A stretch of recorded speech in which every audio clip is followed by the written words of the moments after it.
Best part of the song right here.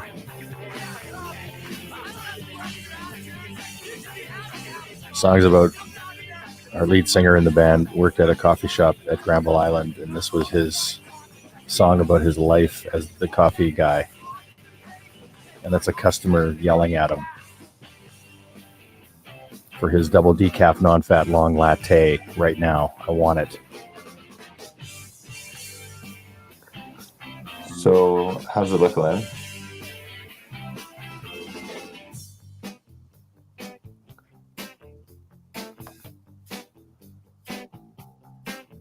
Okay.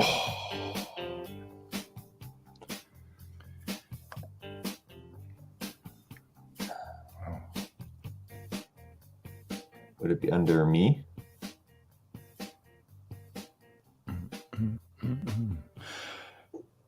Oh. Thanks for joining us out there. Just be patient as we work through some tech. Ryan is in Edmonton and in a hotel room. So sometimes challenges arise when you're on the road. Okay. You can chip. Okay. We got two. We might have to cut some of this. And, Twitter. Okay, we got 3. We're tweets. We're now a couple of tweets. We're good with that?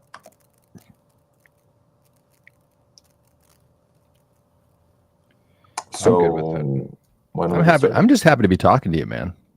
Yeah, I'm happy to see you and Alain. Made my morning. Yeah. Okay. So, hi, Thomas. Hi. So there's a being man theme. And we're on. And we're still working on that, yeah. And we're in. And now it's go time, as they say, or somebody says. I don't know who they are, but they say a lot of things those days. Somebody does.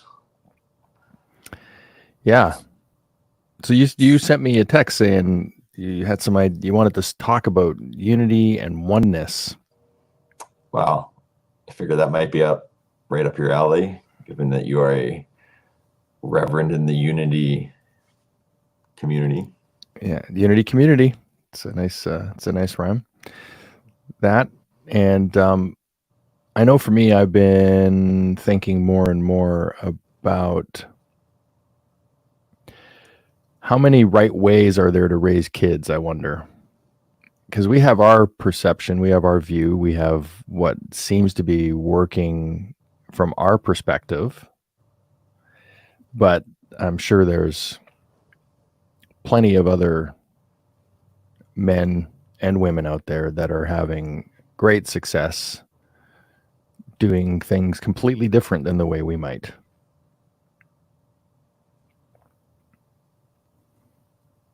I'd love to hear from them. What they think. Yeah, I'd love to hear what people find success with, like, because there's some that are, discipline is key and, being very regimented and having a lot of rules and regulations, and that, that seems to work on, I'm not talking about violence here or abuse. I'm just talking about having very strict protocols and, do's and don'ts. And then there's some that maybe are a lot more liberal in what they allow or disallow and build relationship on a different level, and that can work. Yeah. Well, what comes up for me is when you're saying that is like starting with ourselves. Like, I feel like we can have that regimented approach to how we do things. And we can also have that maybe more spontaneous, liberal way of doing things.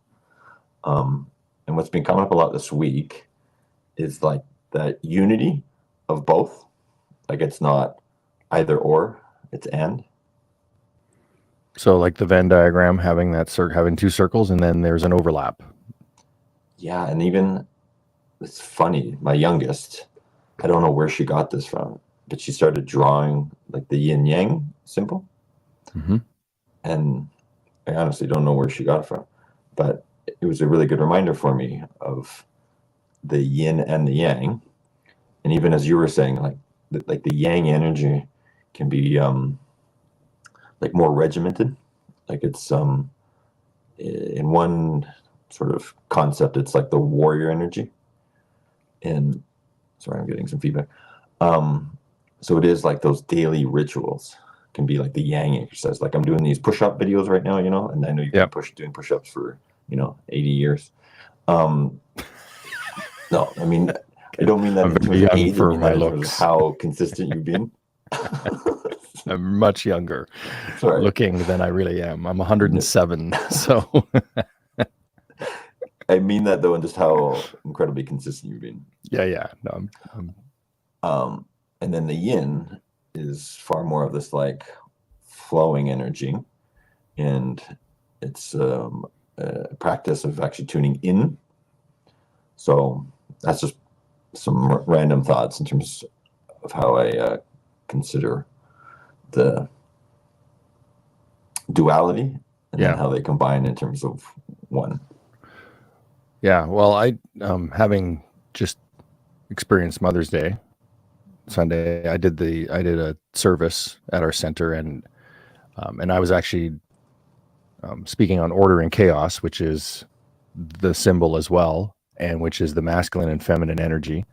And for most of the reading I've done on it, it's order is the masculine energy and chaos is the feminine energy, and that's also the creative energy is on the chaos side. And I know I got some kickback from some congregants when I mentioned that, because they took it as bad, and it's not bad, because out of chaos comes order, right? And also, in order to be creative, you need that chaotic. If you think of, at least when I think of most art, it comes from a place of having things not working or having chaos happening, and a change needs to come about, and so it shows up in that way. And I think I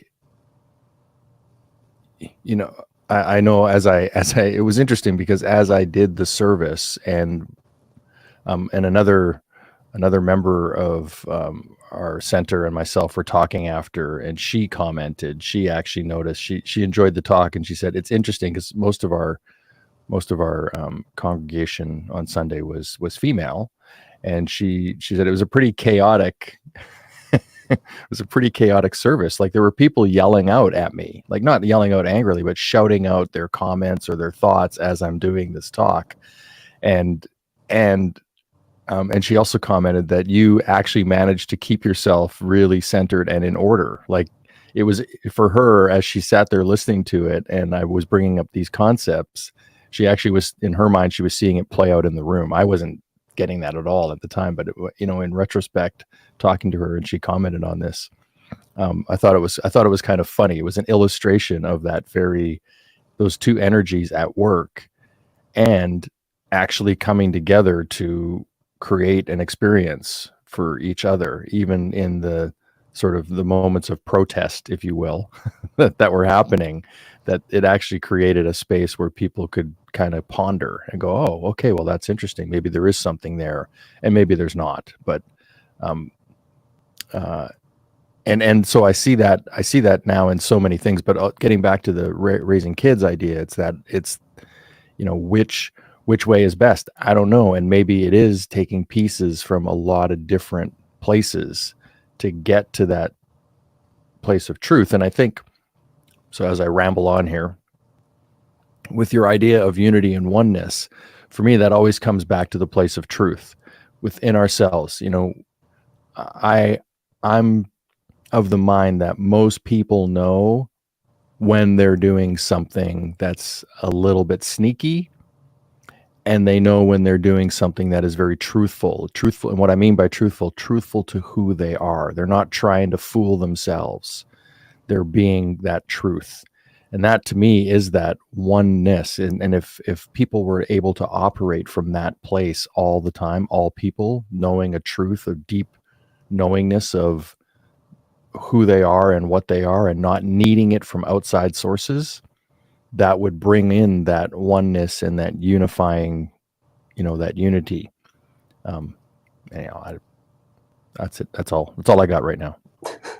Okay, well, there's a lot in there, so thank you.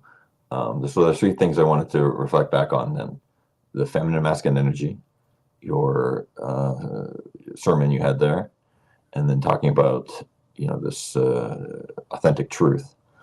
So I think one key thing that I've learned, and wonder your thoughts on this as well, is that sometimes when people hear masculine and feminine, they think of man and woman. But what I've learned is that to consider them more like energies, and that we have both. Everyone has both. And so some can have a predominant one. They might show up as more masculine, and maybe, they haven't embraced the feminine within them as much. But I think part of that yin yang practice is to embrace both, is to evolve both, and to appreciate that we all have both, and to consider which one and maybe is the best to use in certain scenarios. Yeah. You made me think of the Matrix, Know Thyself, the sign in the room. Neo, isn't that in the room in the kitchen? Is there? Isn't the sign above the door when he's having the cookie? Lan is nodding here. Know Thyself. Oh wow. Yeah. Okay, I have to watch it again. Yeah. There's so you reminded me of that, because exactly what you said, knowing that we have both of those within us. Those are energies, frequencies, vibrations, however you want to phrase them. And knowing where you're operating from, or knowing what your predominant energy is, not from a place of good or bad, from a place of knowing and understanding ourselves. And that's part of knowing that truth, like knowing, hey, this is how I show up. This is what, and maybe I could add a little more of that masculine energy, or maybe I could bring in a little more of that feminine energy. Maybe I could call upon that. Maybe I'm not as creative as I would like to be, and there is a way for me to tune into that and cultivate that within myself. Right. So I think that point's really good. Yeah, I just think that point you made is really good. That it's having both. They're both in us. They're not what we think as the male and female sexes in the outside world. They're energies that we all can harness and use, and we're going to have one that tends to push our buttons, so to speak, more than the other.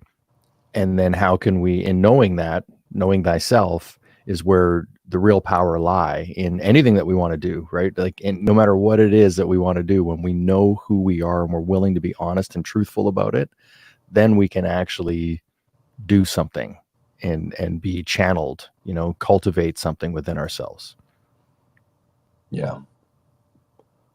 Well, and I think the question is like also what's being asked of me right now, and which of those energies most appropriate for the situation, perhaps. Yeah, or which one's responding right now? Right. Even right. Where am I actually responding from? True. Yeah, there may be a response that's like a default or programmed or automatic. Yeah, like it might not be. Like I use the word there might be. It's like most of the time, it feels like most of the time that's what's happening in my head. Anyhow, it's just like I immediately want to jump into something, and then it's like, wait, hold on, pause a moment. Oh, look at this! Look at this, our producer, Alan. What is that? Is that Latin? Yeah, that must have been Latin, right? Temet dose or something. Is that what it is? I don't know. My Latin's way off. Latin too. It doesn't get put out, but you can talk to us. You're on mute. Yeah. Okay. That's in the movie. Yeah, that's right above the. She actually tells him to look at it. How did I not know that? Yeah, he's having the cookie, and then the whole vase things happened, or it's either the vase happens after or before that. I forget which, but yeah, there's that moment. I love that you just was able to throw that up on here, Len.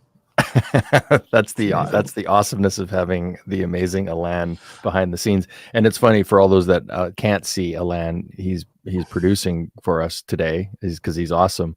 But I can see him, and I keep waiting for him to chime in. I'm like, what's? I wonder what Alan's thinking. Like, what has he got to say about all of this? Because He probably has a lot.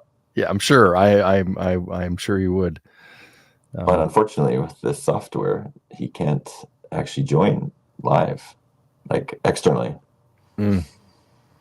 Yeah, we're gonna be switching up next week. Yeah, Riverside does not like him. No, they're discriminatory against producers. They are not oneness. They are not unified. No, it's either us, not him. Well, so there's a lot of masculine and feminine. Did we want to? Is there any more you wanted to add to that? No, I just know whenever I have conversations like this with you or other people that are curious, there's a lot of things that come up, because immediately I start going into, well, we have these 12 powers, like understanding, for example, is one of our powers. We have the ability to understand things. We have the ability to use our imaginations. We have the ability to be willful. All of these things come into play, and I'm often surprised at how many wisdom teachings and spiritual teachings there are out there that all have an angle on this sort of thing, on how we operate and what we are as the types of beings that we are, being human. And they're all pointing in the same kind of direction, I find, which is back to where we started, which is that we are one. We're not, we are way more alike than different. Right. And a funny sort of tie-in with that is I've been doing a lot of research in my family tree, and there's all these platforms like Ancestry and 23andMe and stuff like that. And it just seems funny to me, like the further you would go up your tree, like it starts to get really wide, like all the relatives and all that. But at some point, if you go high enough, like where does all that lead? Yeah, if you go back far enough, where does it? Yeah, like how incredibly joined we all are. Right. Yeah. It's pretty amazing. But then we have this singular, what seems like a singular existence. Just as our own. Yeah, we're in our world, our own little bubble. Yeah, we have our own thoughts, and a whole movie playing in our heads, the movie of our life, and it creates that sense of I'm alone. Right. We can. I've been there. There's many times where I can think of where we think we're the star of the show and it's all about us, but we're just one character in the whole big movie of it, right?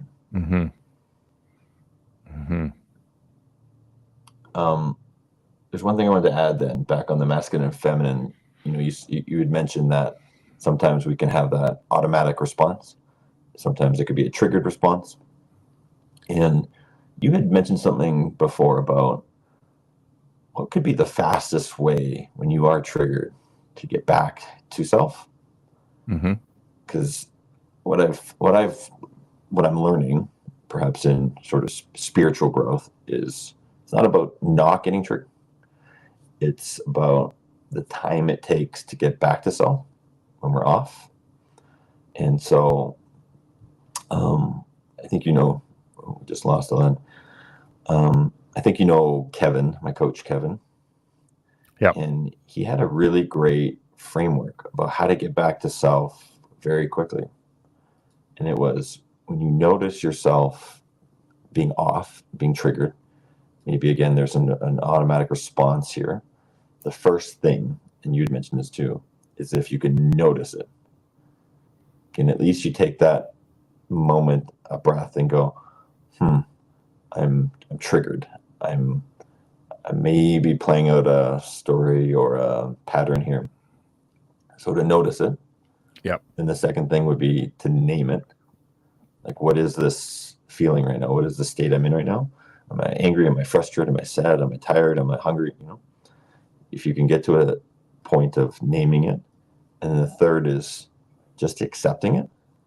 Like, okay, it's here. I'm in this right now. Maybe even embracing it.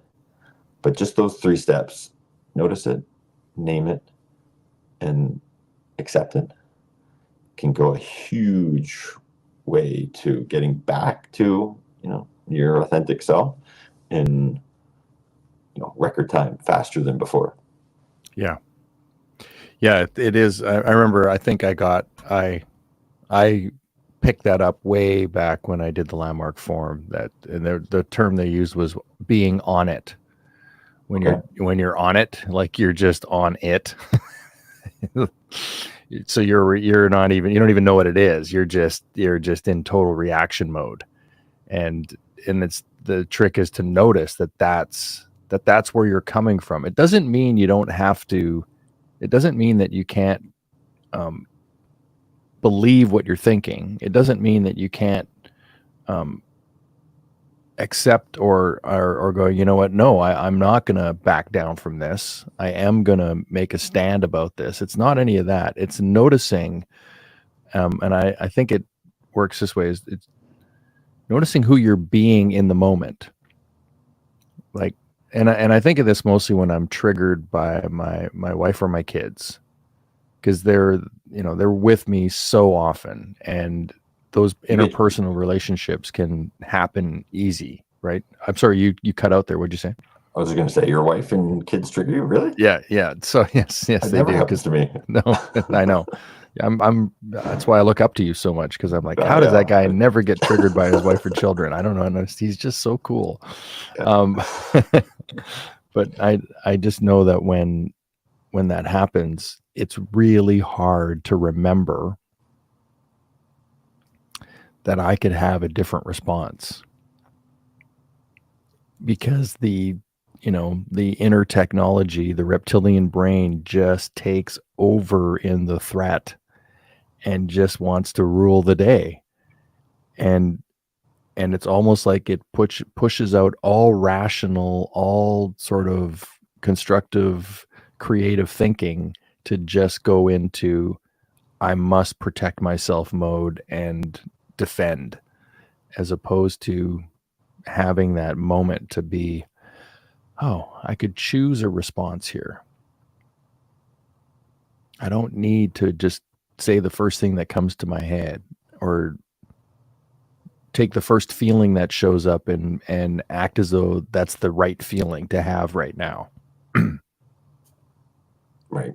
To just take that just split second to be like, maybe I'm on it.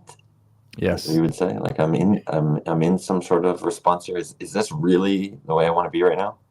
So as we're saying this, so there has been times where it's like, I have done that, and I know what's come to my head, and I've had and it happens just like this. It's like the brain goes, is that what I really want to say right now? And it's like, that's probably not going to be a good idea, but screw it, I'm saying it anyway. Right. Sure. But at least it's a conscious choice at that point. Let me throw some gasoline on this right now, if you don't mind. Let's just see how big I can make this blaze. Yeah, that never works out well. Just as an FYI, in my experience, for me, it's never worked out well to do that. When you're coming from that place, because that's notice it, and then that's not naming it, that's saying it. Yeah. And it's amazing how those closest to us can push those buttons. Like, it's not an accident that our greatest teachers are these incredible mirrors that happen to be all around us all the time. Yeah. And if we care to look, for sure, right? That's the other thing, is, are you seeing it as adversarials or as teachers? Right. Are they the cause, or are they the, stimulant? Yeah. Because that's, there's so much, like yourself. I know there's so much I've learned from my kids about who I am. And I really noticed that the first time when I was coaching the girls hockey teams when they were like 7 or whatever it was. That was the first time I really noticed just how kids are super, super smart about who you are. They know when you're BSing or not. Like they have a meter that's pretty focused. And I saw that with these kids when I was coaching them. They would just be, how I showed up was really important in the dynamic, in how much they would listen to the coaching, right, and take the coaching and be responsive. Yeah, and they don't have the same level of filters and biases that we've accumulated. So when they see something or they feel something or they'll just blurt out whatever they're feeling, whatever they're saying usually. And it's raw, it's real, it's truth. I mean, it's their truth, it's authentic. And sometimes it doesn't always land, the way we'd like, but it's real. Yeah, it's sort of like there's the teaching is to know when to be that truthful or not. Yeah. Right? Like that's the learning. And yet most of us want to shut it down.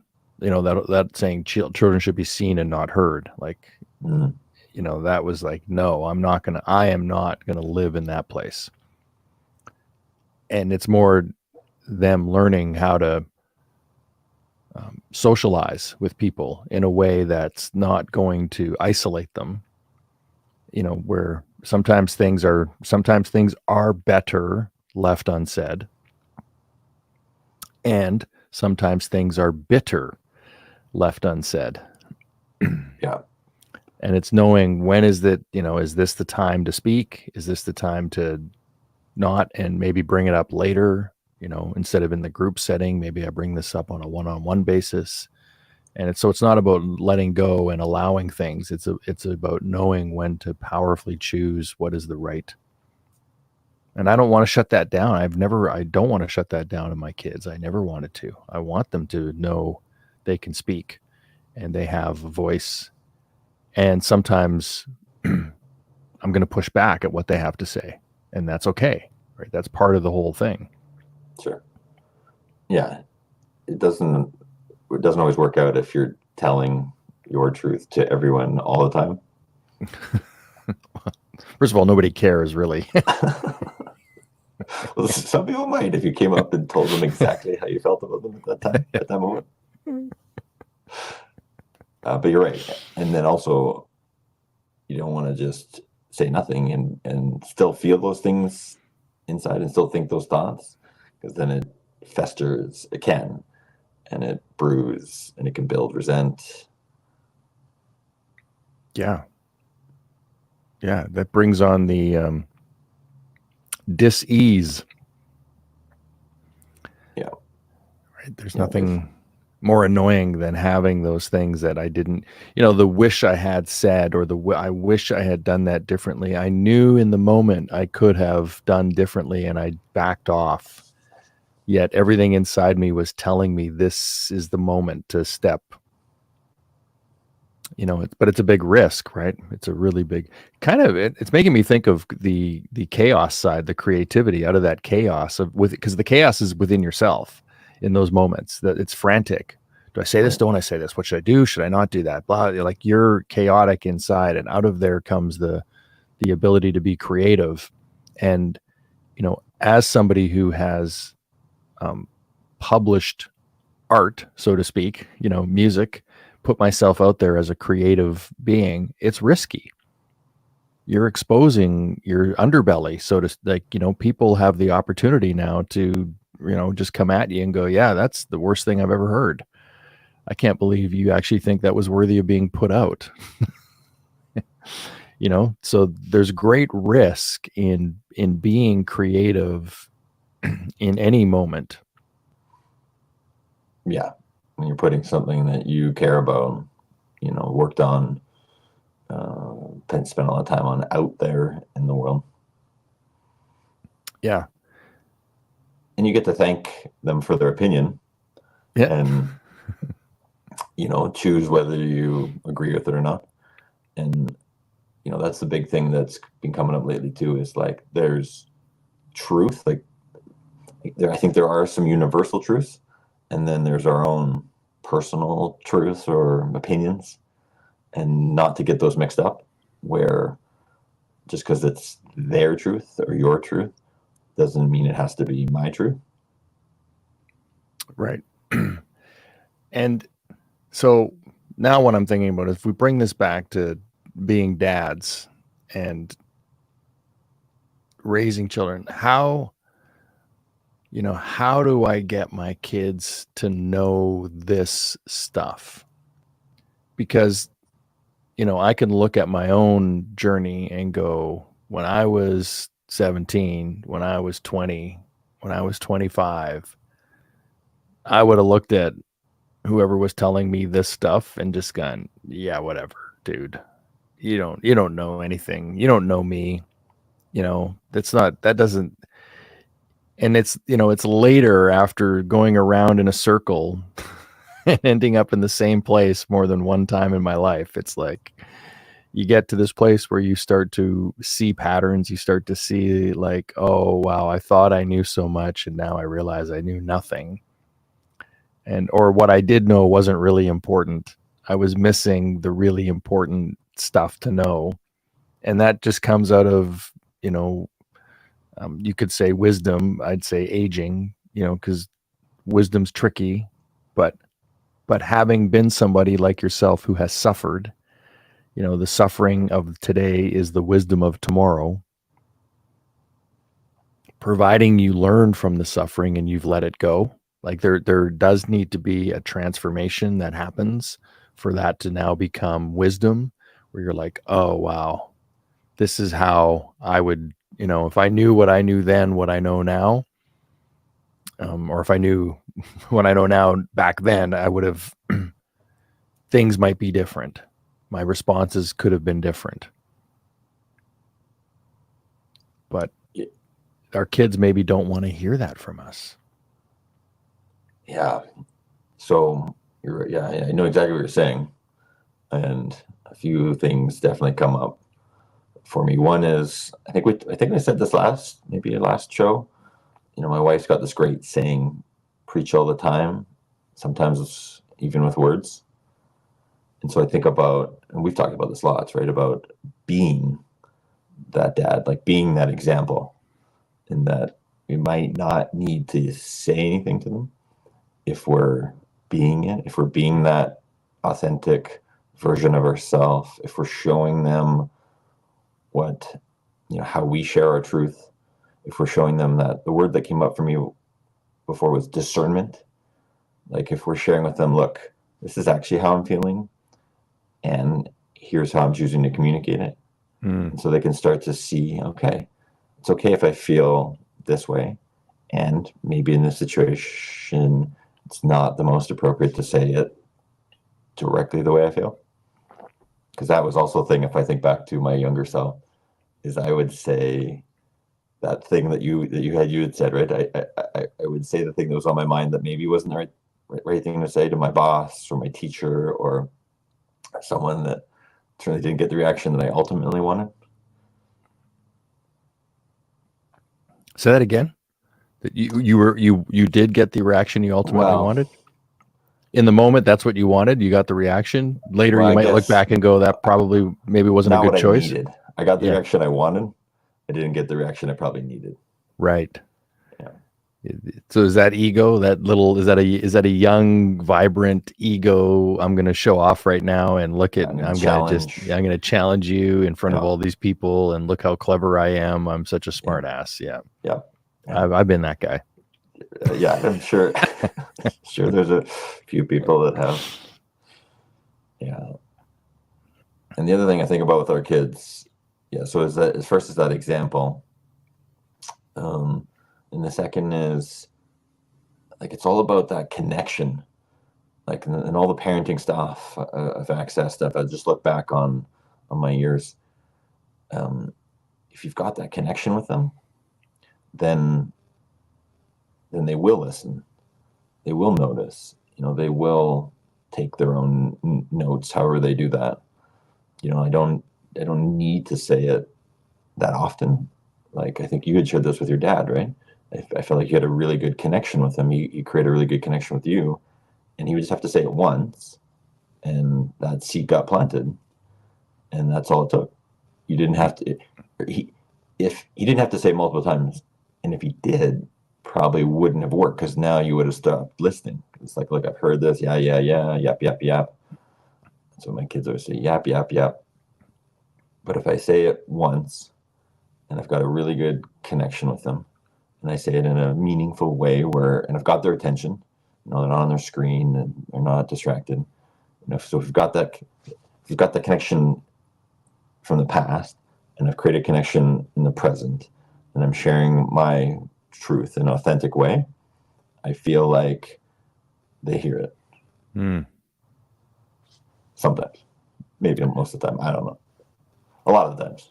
Yeah, you just reminded me of somehow my parents, and I'm going to say my dad, for me, my dad more than my mom, and not in any form of favoritism, but somehow my dad created within me a desire to not disappoint him. Not from a place of he would be angry with me. Like that, I wasn't in fear of him being upset or disappointed. I was more like, I didn't want to disappoint him. Like, I wanted to do right, so to speak, by him. I wanted his friendship and appreciation. So somehow that was within me about our relationship, that making choices as a youngster, as a teenager. And I know I made choices that he wouldn't have approved of. Absolutely.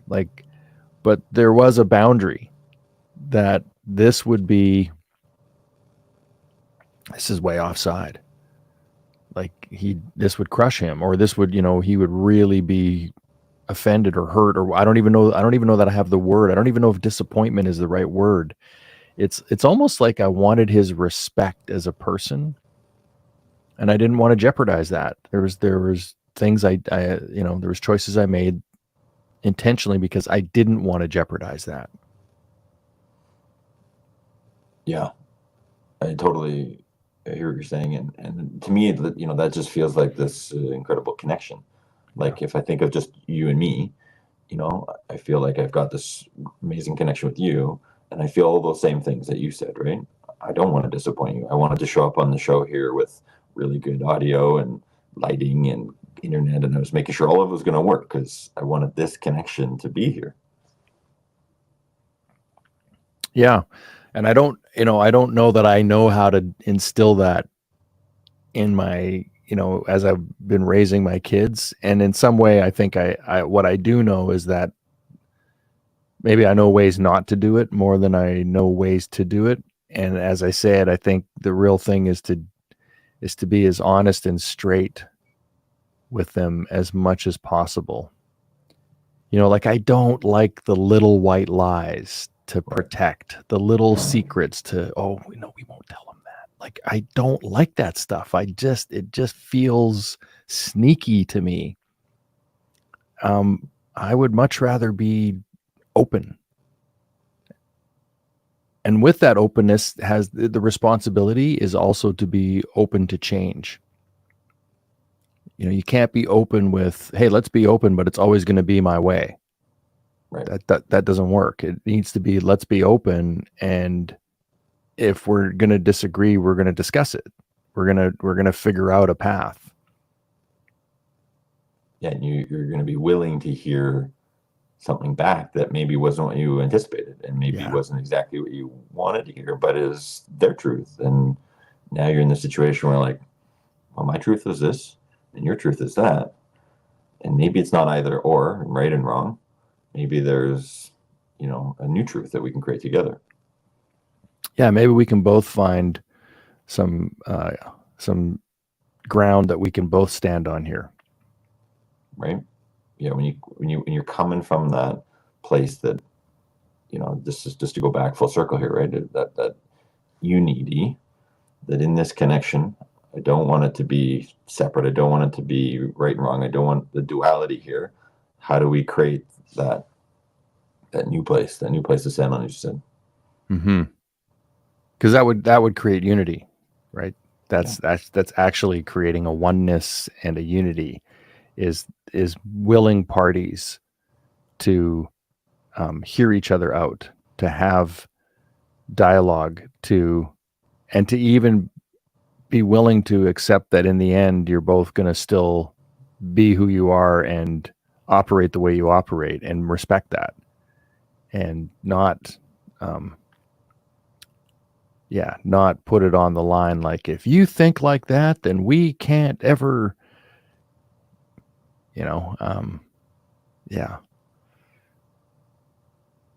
that opens up a big can of worms, though, because there's some people that think things that I don't want to think like them. And they're not open, right? Yeah. They're like, this is the only way. Yeah. And I don't want to think like that. So we're not actually going to hang out. Right. Which creates division, which creates separation.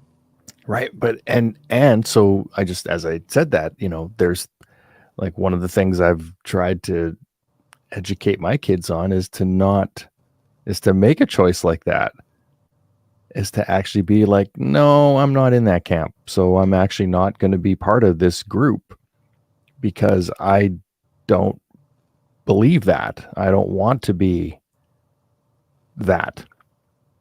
Yeah, you're right. I had a similar thought around there might be energy and groups or people that you just don't resonate with. And I guess the key is is not to make it my way's right, their way's wrong, I'm better, or whatever that story is. It's like, we have different beliefs, we have different opinions. It's not right or wrong. I just choose not to put myself in that environment. Yeah.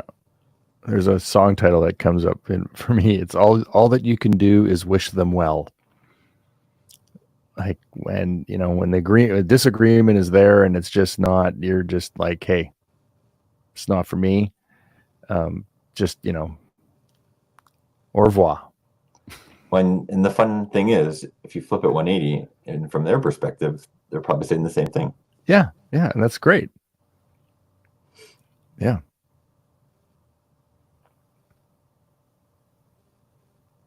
There was a piece I wanted to go back to with your point with the kids, but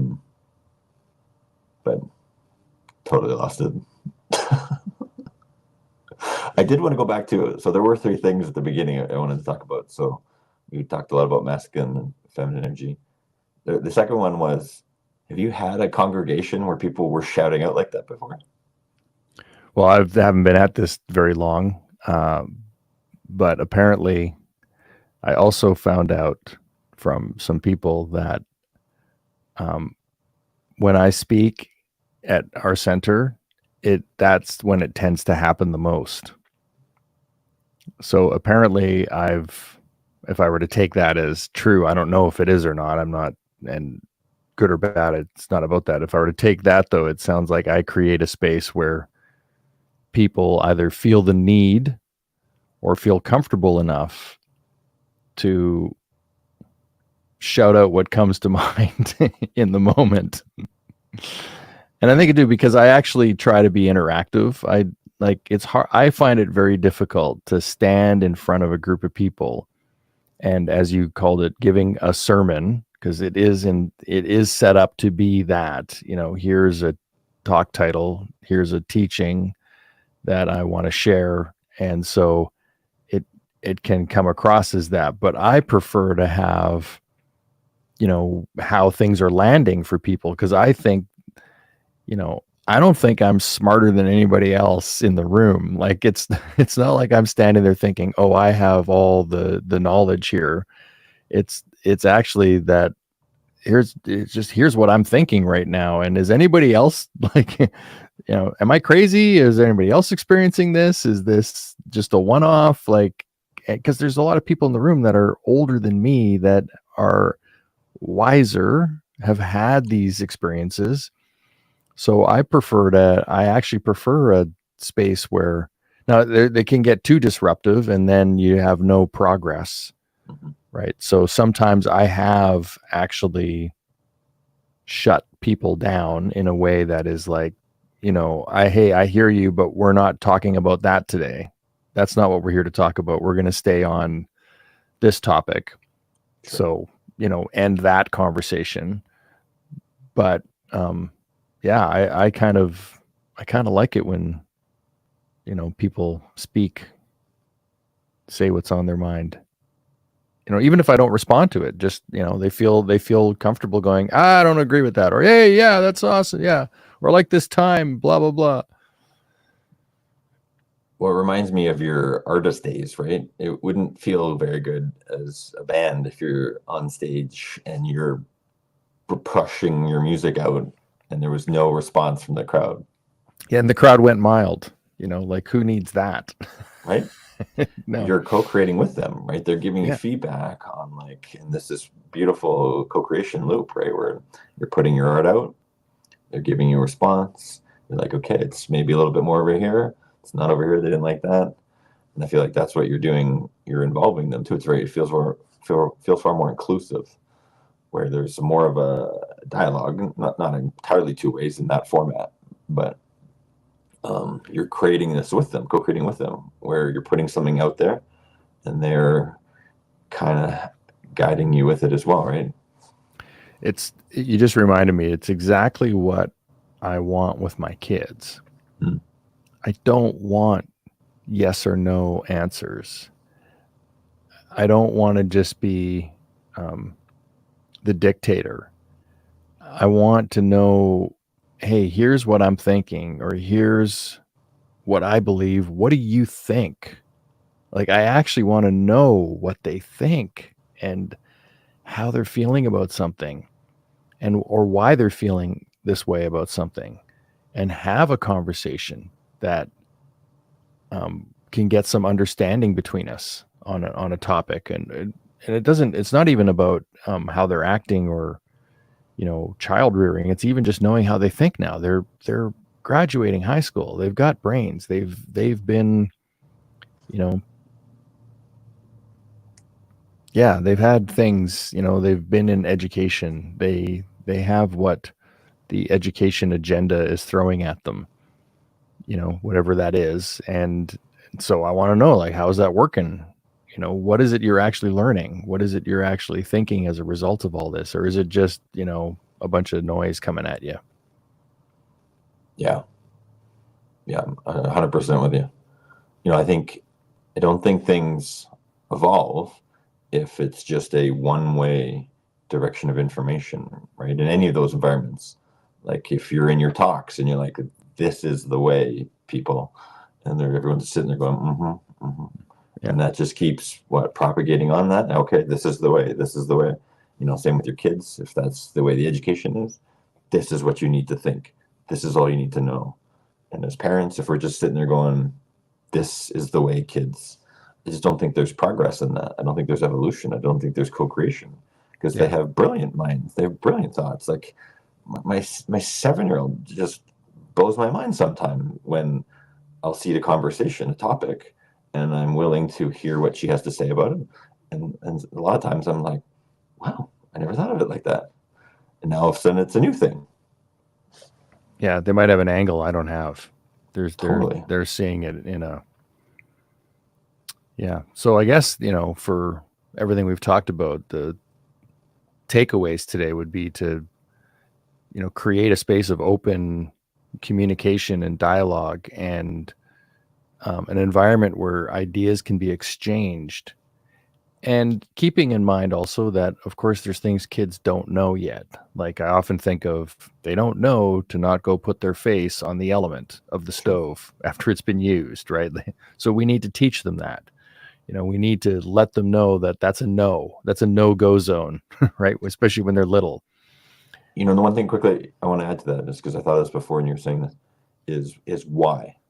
This is where I find it very helpful is don't do that because then it gives them some framework and context, right? Because otherwise, if they don't know why, then they have a very narrow set of rules to follow. But if they're like, look, my parents were big on me eating very healthy as a kid, no sugar, and they explained to me why. There was a history of diabetes in my family, and they wanted to make sure that I had a foundation of healthy nutrition in my body. But if they just said, don't eat sugar, only eat this, without any context, there's a good chance I would have pushed back on that. But you're going to test boundaries, right? Like, I can't do that. I wonder why. Must be Let's cool. see what happens if I do the opposite. Let's see what happens if I actually do this. And then, you end up, burning your hand or whatever the result is, right? Yeah. I think we talked a little bit about this last week with chainsaws and my brother teaching his, his boy how to handle things. And I think you had an analogy to it. I love this framework. Yeah. Where I just came across it again. It was actually in Rule 1 Investing, Phil Town. Yeah. And I wrote it down. And again, I don't know if it was from him or from before him, but anyways, you do, well, in the context of kids, I'll do, you watch. I'll do, you help. You do, I help. You do, I watch. Right. It's 4 steps. Yeah. To empowerment. Yeah. Yeah. When as simple as, well, go ahead. I was going to say, I can even just see that when I went and got my motorcycle license a couple of years ago. It wasn't just, here's the motorcycle, get on. You do, I watch. Yeah. That's what it turned out to be a disaster. There was a whole lot of setup that went into the part where all of a sudden it was, I'm doing it and the instructor's riding behind me. Right. Putting And stuff. Yeah. And I was watching. First I was riding behind, then I was leading, right? At the end of it, I was leading. And, so that's a perfect example of that. Even as a grown man, that was the best way to sink into me the importance of safety and how to use the tool, being the motorcycle, to the most enjoyable and safest way possible. Yeah, I think this framework's really useful in the safety context. The simple example for me is kids wanting to walk to school. And I remember this with my first two, very young, they wanted to. And I can see this now with my third, is we'll walk to school and crossing the street. Okay, look, here's how I do it. And I'm talking through my dialogue, right? I'm looking, I'm listening. And so she's doing and I'm doing and she's watching. And then I'm doing, but I'm asking her now, what should I be doing now? So now she's helping. And then she'll do it, but I'll make sure to help her. I'm just not going to let her blindly do it on her own. And I'll make sure she's doing all the steps. And then the last step is she's doing it. I'm just watching and just making sure she's remembering all the important things. And she goes across the street. I'm behind her. All right, she's got it. Yeah. Doesn't have to be complicated. Does not. It can be that simple. Notice it. Name it. Mm-hmm. Accept it. Mm-hmm. Because to bring back that, we both have that lens of inside out. Yeah. And I feel like that openness that we talked about, with our kids, with others, to co-create something. I mean, it starts with ourselves, right? If we're open to maybe where this rigidness is coming from and start to, again, just notice it, be open to with ourselves. Maybe could there be a different way?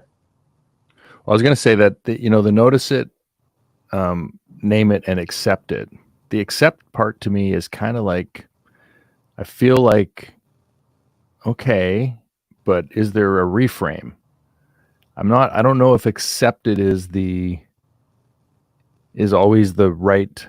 Like there's being with it for sure. There's always the idea of like, okay, well, this is the way it is, but I want to reframe that then. Like, okay, well then how can I be how can this be a place where it's a growth or a learning opportunity or an opportunity versus just, oh well, I guess I'll just accept. Like, yes, yeah, I there's know what you're saying. You don't want to just accept it, like, because then you're powerless. Like, oh, this is just the way I am, or this is just the way it is. I think it's more like I'll just accept that this is here right now. Yeah. And I'm not going to, especially in the moment, I might not unpack it all. And then there's a second part to it. Yeah. It's like, okay, now what do I want to do about that? Yeah. How can I be powerful here? How can I change this, the way I'm feeling or how I'm managing myself? What's the step? Yeah, that's part 2. Maybe next week. Yeah. Yeah. Well, brother, I think we're good. I know we're, a few minutes of the hour, but kind of feel like we've gone around the block. Yeah, you want to stretch it out right to 8 o'clock here for me. Although my laptop says it's almost 10, and I know for you it's almost 7. I don't know. Yeah. Where's your laptop think it is? I don't know. It's the weirdest thing. I got to Edmonton, and now it thinks it's in, I don't know where.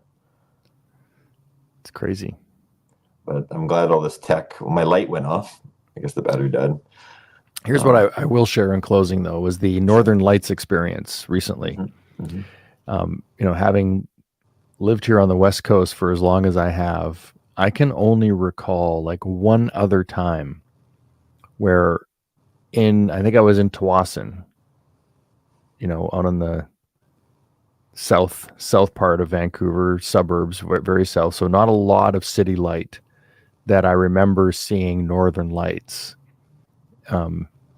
And this, a couple nights ago, what happened here, I've never seen before. Like it was incredible. And you know what I loved about it? You know what my absolute favorite thing about it is that my kids and my wife and I all wanted to share it together and take photos of it and talk about it. That was my favorite part of it, was that at 17, my teenagers and I were still like in awe of Mother Nature and this experience, and just talking about how cool it was, and discussing how what they are, how their Northern Lights are created. Like, just having a conversation and a dialogue about it and being together on it was like, that's what I want the rest of my life to look like with my family, is having these moments where we are all engaged and in awe of something together, and open and sharing our emotions around it and what we're thinking, and not hiding, and not just like, I've got something better to do, but to actually be like, wow, this is so cool. Right. And for everyone to be able to co-create that experience where their truth might be different than yours in that moment too, but everyone's open, willing, connected, hearing it, and you're having this beautiful shared experience. Yeah. And I think we are going to stretch this to 8, because I've got one other thing to add to that, because I missed the lights. People were sharing about it, and I didn't really pay attention. And the next day I saw all the photographs, and I was like, that would have been amazing. That's probably up. And then I went out and I looked at the clouds. It was like a blue day with some clouds. And I was just like in awe of just the clouds. And I was just like, for me, it was like the same kind of magic. And that I have those conversations with my kids. So you could just stare up. But I guess my point is, not everyone's going to be able to experience their Northern Lights. And from what I heard you say is, we can have those connections with our loved ones and have that awe around anything. Mm-hmm. Yeah. Clouds, which everyone has access to. It's being in unity at that moment. It's a oneness experience that, we all realize that we're like all witnessing the same thing, and we're all experiencing it at the same level of awe, or different. Well, yeah, but I mean, using the word awe, we were all, but I can say in all that moment, we were all experiencing in that awe together. Yeah. We were in awe of like, wow, that is so incredible. Look at that. Right. Just like, but What then they're the seeing it heck? a little bit different. And you're like, oh, I didn't see it that way. Yeah, And yeah. but it could be a rock. Yeah, I mean, really, yeah. No, yeah, absolutely. That's the great thing about traveling, right? With kids too, is that experience. something new, a shared experience. We're done. Look Okay, at we that. won't be Just getting like cut that. off. We got cut All right, off, I'm bro. sure. Awesome to see you. Yeah, you too, brother. All right, huge love, man. And how long are you there for? Saturday night. Okay. Well, be safe. Thank you, sir. You guys drive? Fly. Oh, you flew. Okay. Okay. Awesome. Okay, brother. Okay. Peace. Love. Peace. Yeah. Peace Oneness. and love. Thanks, man. Ciao. And thanks to everybody out there. If they're still around, thank you. Thanks for being here. They might have gotten cut off. Yeah. That's why we should probably end the show early, like We tried. a minute to actually say goodbye to people. And all right. Next time. okay. Bye. All right. See ya.